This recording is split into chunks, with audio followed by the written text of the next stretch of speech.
Bueno, yo les voy a comentar un poco sobre ese trabajo también del Laboratorio de Investigación en Ingeniería Biomédica.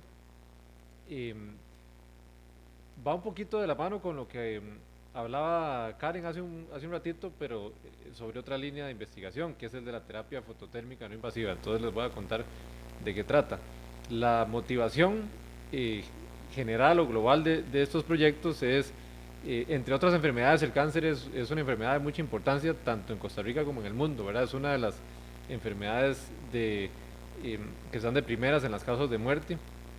Eh, en el año 2020 hubo 10 millones de muertes por cáncer y 20 millones de casos.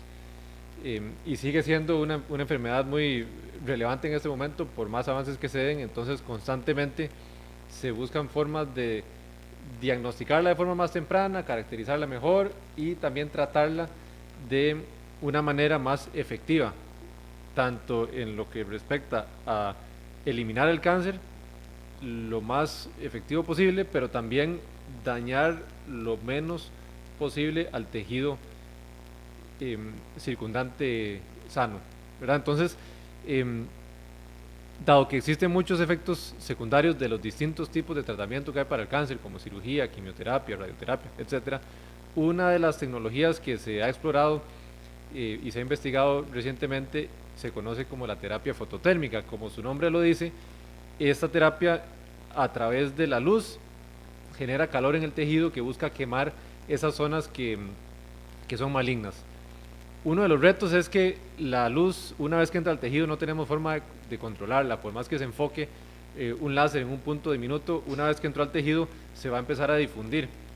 Lo mismo si lo enfocamos en una forma cuadrada, circular, etcétera, si lo quiero enfocar en 3 centímetros de profundidad, todo esto es un reto importante dentro del tejido porque es un tejido muy heterogéneo que difunde mucho y dispersa mucho la luz.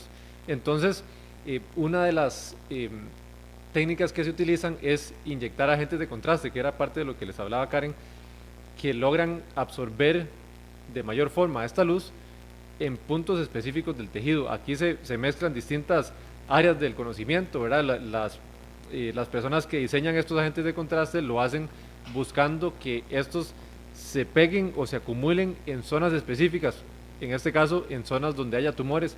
Eso lo pueden hacer poniendo ciertas moléculas sobre la superficie de estos agentes para que selectivamente se peguen en las zonas malignas y entonces la luz del láser se pueda absorber un poco más en esas zonas y el tejido sano no se vea dañado tanto.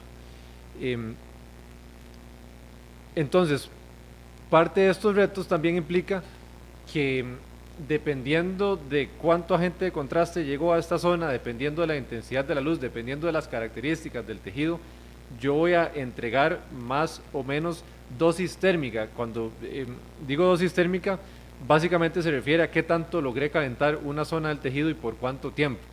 Eso se va acumulando para generar una dosis térmica tal y como cuando uno le dicen la dosis de un medicamento es tanto, ¿verdad? Entonces, entre mayor efecto se requiera, mayor dosis se va a utilizar. Ustedes ya conocen que para ciertos medicamentos la dosis no solamente se trata de démosle un montón para que se cure, pero tampoco es démosle un poquitito porque podrían haber efectos no deseados. En el caso de la dosis térmica, si se entrega demasiado calor o por demasiado tiempo, entonces se podría dañar el tejido maligno, pero con otras desventajas. Por ejemplo, el tejido sano se va a dañar colateralmente porque el calor se va a difundir.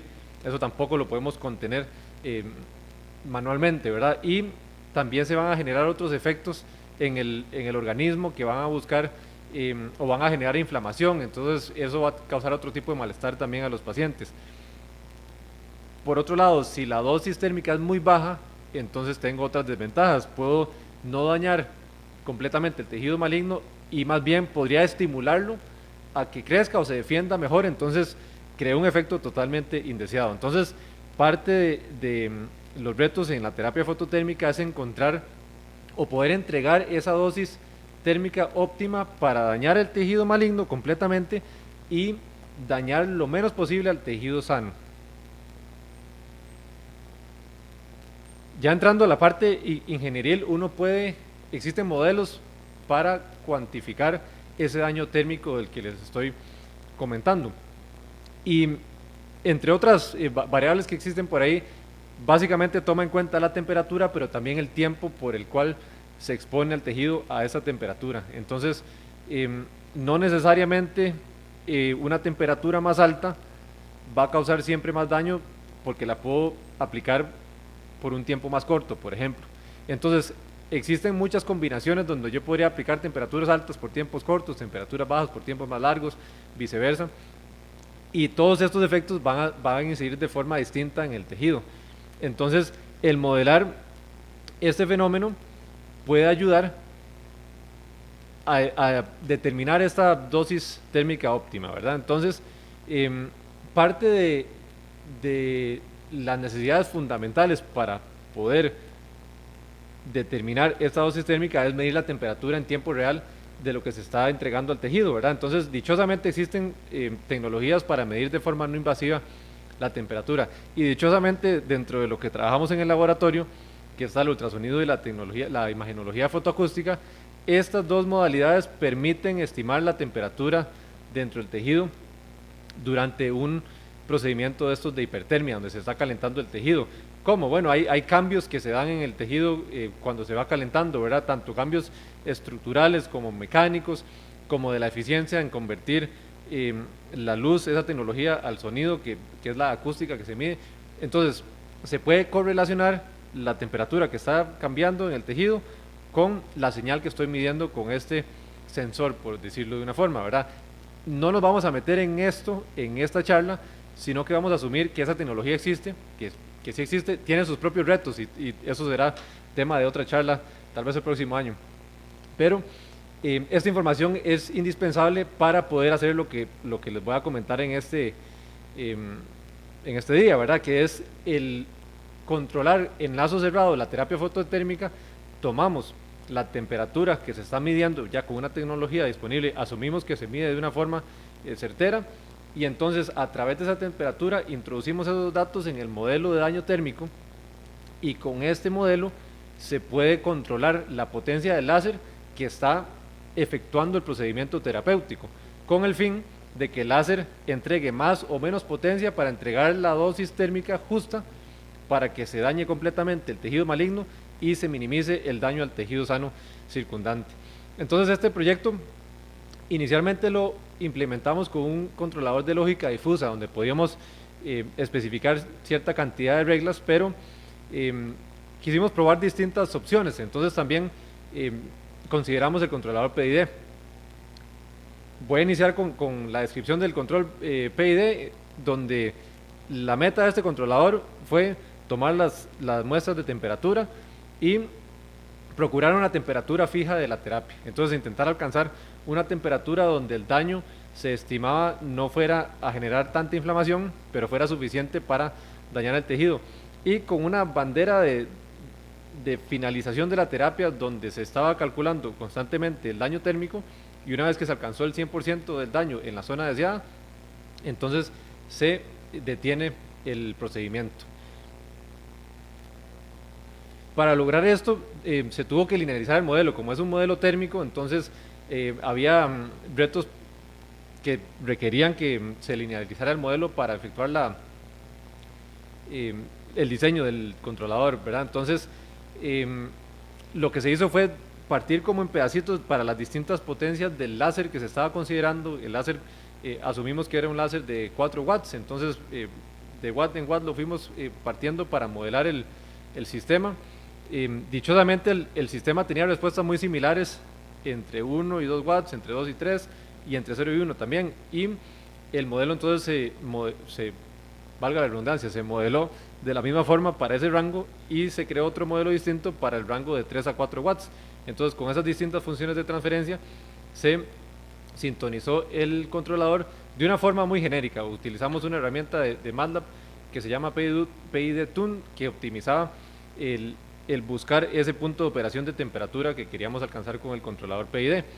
Para el controlador de lógica difusa teníamos un poquito más de libertad, es decir, pudimos definir ciertas reglas donde también se buscaba una temperatura máxima, es decir, no queremos que el láser siga calentando y llegue lleve al tejido hasta 90 grados Celsius, por ejemplo, porque ya son temperaturas muy excesivas que van a generar esta inflamación que les comentaba, sino que entonces se pone una temperatura tope que, para hacer la comparación, pusimos el tope tanto del PID como de la lógica difusa en el mismo número, pero la diferencia es que el controlador de lógica difusa también considera el daño térmico en el tejido sano. Entonces, tenemos un sistema que nos permite medir la temperatura en tiempo real en 2 dimensiones del tejido y estamos efectuando este procedimiento terapéutico de calentar el tejido para generar un daño. Dado que tengo información de todo el tejido que estoy midiendo, entonces puedo distinguir el tejido sano del tejido maligno y determinar cuánto es el daño térmico en cada uno de estos en tiempo real gracias al modelo matemático que tenemos, ¿verdad? ¿Cómo sé cuál es la zona dañina y cuál es la zona sana?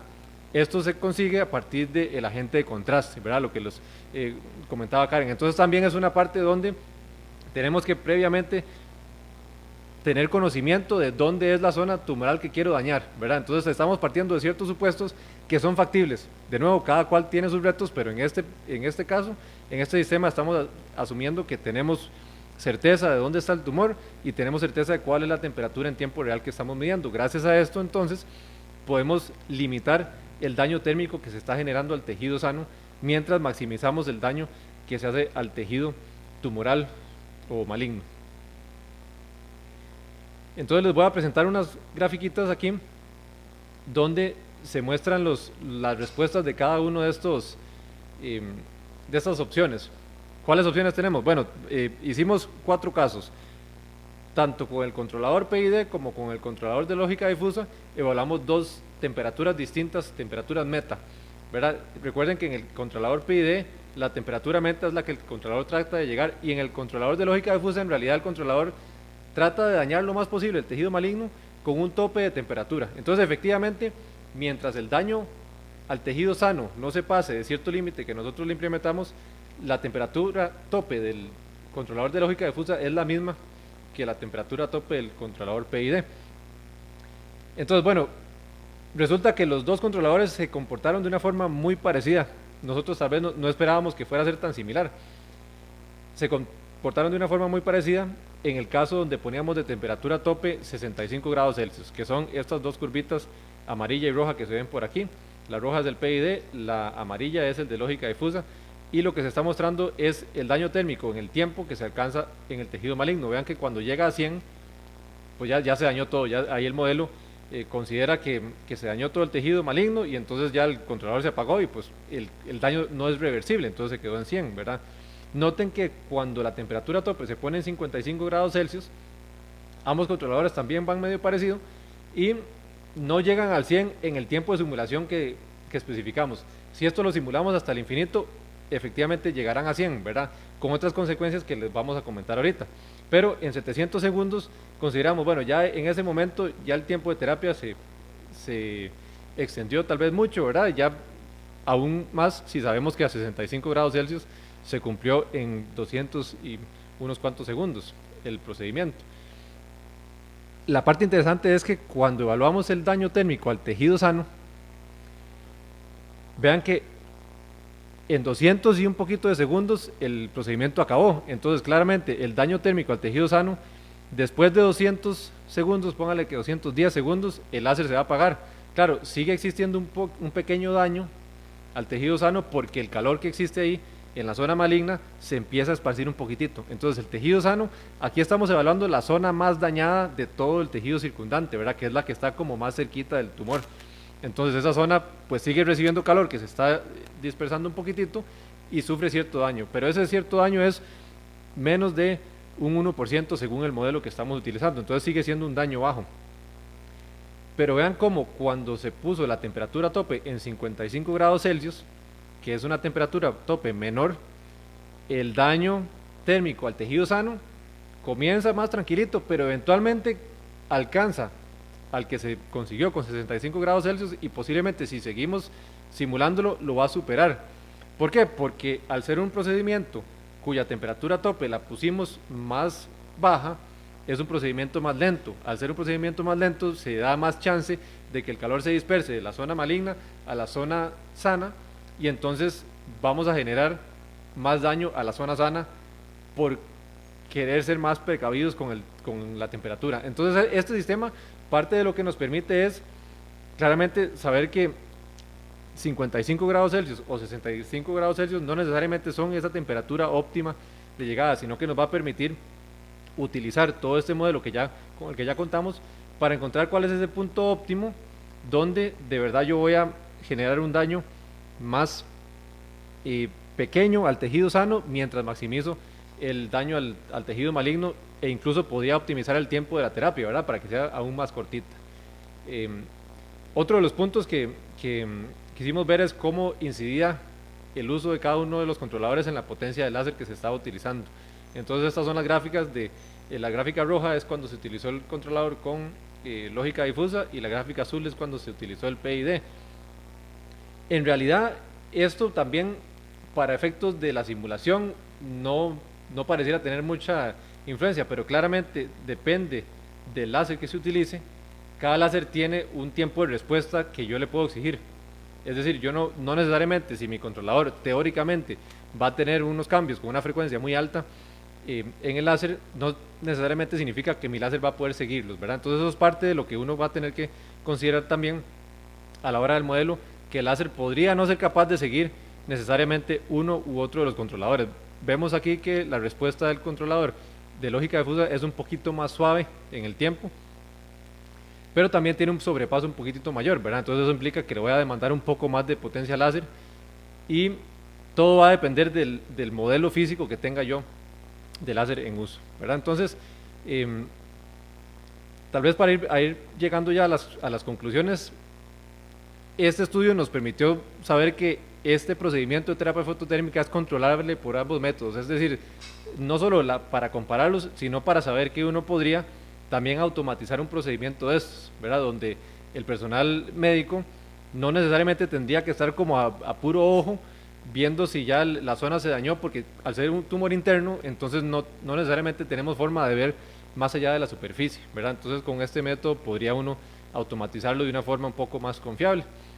El controlador de lógica difusa sí tiene la ventaja que considera específicamente en sus reglas el daño al tejido sano. El PID no lo hizo, y aún así el daño al tejido sano fue muy bajo. Entonces esto es una situación donde en realidad eso no representa una desventaja. Tal vez para generalizarlo uno sí podría considerar utilizar más de un controlador PID, uno que esté tomando en cuenta el punto de operación deseado basado en el daño térmico considerado, y que entonces sean como dos PIDs en serie, por decirlo así, uno diciéndole al otro cuál es la temperatura en la que debería operar. Y todo esto quería recordar la importancia de tener información confiable respecto a la temperatura en tiempo real, que es parte de lo que este proyecto en general, el proyecto de investigación, también está buscando trabajar, que es modelar las distintas perturbaciones o dificultades que habría a la hora de estimar con estas modalidades de imagen la temperatura en tiempo real del tejido, porque si esto falla, claramente todo lo que viene hacia adelante, que está asumiendo mediciones de temperatura certeras, también fallaría. Eso sería todo lo que tenía que presentarles. Muchas gracias.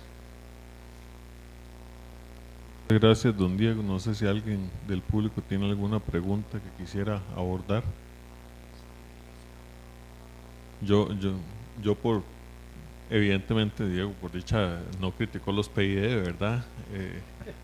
Dan un buen resultado. Yo creo que ahí, incluso cuando hablamos de usar más de un PID, podría explorarse la parte de otros esquemas que utilizan PID, ¿verdad? Puede ser perfectamente un sistema 2x2 que tenga una pequeña interacción que se pueda suponer como despreciable, o incluso ver si amerita un sistema que puede ser en cascada, ¿verdad? En donde ahí la combinación puede ser un PI, un PID, no necesariamente dos PID, ¿verdad? Lo que sí me queda la duda es porque de los dos valores de temperatura que muestra, está el de 65, que tiene un comportamiento quizá un poco más extremo, y el de 55, que se queda más bien en lo que es tejido maligno, un poco corto, pero afecta más el tejido sano, ¿verdad? En el largo del tiempo. Y entonces la pregunta trivial quizá es: ¿por qué no el punto medio, 60? Sí, de hecho, en realidad lo que creo que habría que explorar es como hacer todo un barrido de, en el rango debajo de 43 grados Celsius se sabe que ahí el daño que se genera en el tejido es muy poco, ¿verdad? Como que no es lineal el asunto. De 43 para arriba ya empieza. Si nos vamos a 90, ¿verdad? Como decía ahora, ya podría generar en poquitos segundos daños o inflamaciones, pero desde un rango más razonable, pongámosle que entre 50 grados Celsius y 70. Yo creo que lo que tendríamos que hacer es como un barrido para ver dónde está ese punto, ¿verdad? Como el sweet spot, ahí, el punto donde se maximiza de verdad este efecto, ¿verdad? Y es parte de lo que en el de lógica difusa, al ser un punto de límite, un tope, en realidad no es un punto de operación, ¿verdad? Eso fue lo que inicialmente teníamos de diseño, pero bueno, al final implementamos el PID y resultó funcionar bien también, ¿verdad? Entonces sí, tenemos que ojear tanto 60 grados Celsius como otros rangos ahí cercanos, ¿verdad? Sí, yo lo digo porque por lo menos de los dos valores que muestran parece que uno es más agresivo, pero se satura en un punto, ¿verdad? El otro va más despacito, pero en lo que es tejido sano, más bien a la larga daña más de lo que uno quisiera, ¿verdad? Entonces tiene dos valores extremos con comportamientos bastante diferentes, y entonces sería interesante ver la prueba del valor medio, digamos, a ver cómo se comporta, porque los dos extremos son apenas 10 grados de diferencia, pero sí tiene una, digamos, una diferencia significativa en cuanto al comportamiento, ¿verdad? No sé si alguien tiene alguna, don Marvin, adelante.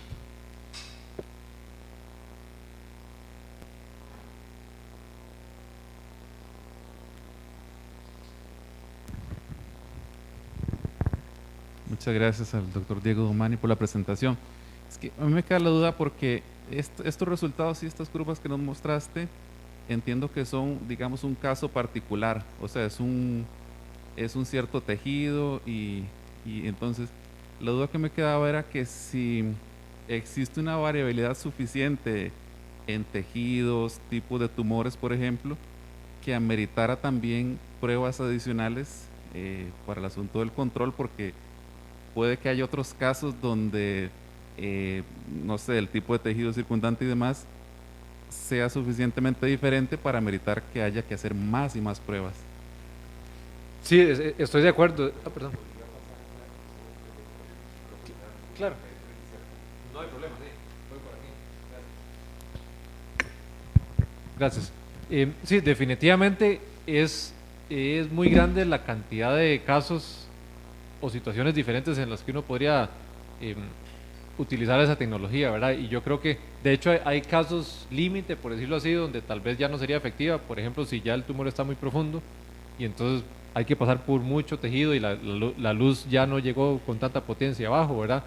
Incluso dentro del modelo que nosotros utilizamos, asumimos cierta cantidad razonable de agente de contraste dentro del tumor, pero si esa cantidad fuera mucho menor, entonces también la diferencia entre el tumor y el tejido sano, en términos de absorción de luz, sería muy poca, y entonces el daño térmico sería muy similar también. Entonces ahí podrían haber retos donde incluso la tecnología también no sirva de una forma deseada porque no se diferenció suficiente esas dos zonas, ¿verdad? Entonces creo que sí son muchos los casos. Yo creo que podría uno tomar, por ejemplo, distintas concentraciones del agente de contraste para la misma geometría, o diferentes geometrías donde tal vez está un poco más profundo el tumor o menos profundo, tal vez si es más grande, menos grande, y de nuevo distintos regímenes ahí de temperatura, como sugería también Orlando. Entonces creo que sí hay mucho más por evaluar ahí en el futuro. Muchas gracias. Muchas gracias, don Diego.